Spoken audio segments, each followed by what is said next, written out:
Türübүздө бириздин кадырыбызды билели. Türülük бул son нерсе да. Türlükte subhanallah сыйлашып алыш керек. Türlükte чай ичип алыш керек. Türlükte бирине жакшы мамиле кылып алыш керек. Türlükte subhanallah мында бул дүйнөдө рахатын көрүп алыш керек. Бирок рахат көрөт деген нерсе ойлоп кетпейли башкача экен. Жок, subhanallah, мамиле менен, жакшынакай жашоо менен машалла. Тоймойын, көз тойбойт, башка нерсе тойбойт. Ошон үчүн биз издегенибиз, барктаганыбыз, сыйлаганыбыздын бардыгы көңүл болуш керек. Мунул өмүр дагы өзүнчө аманат берилгени менен өзүнчө мааниге ээ, өзгөчө мааниге ээ. Муну жашаш керек, жашоону. Жашоону мындай бир жаркырата жашаш керек колдон келсе.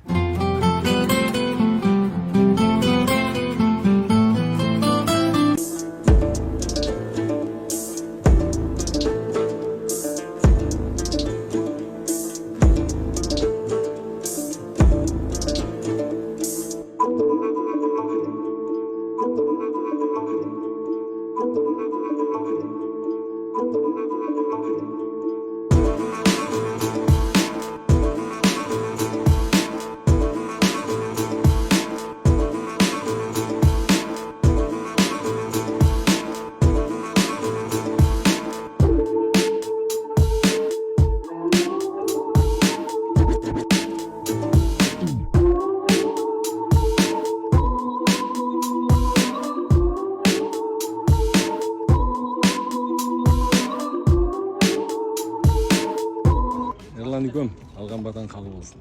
Кайсы ниет болсо, ниетиң мага орундалсын.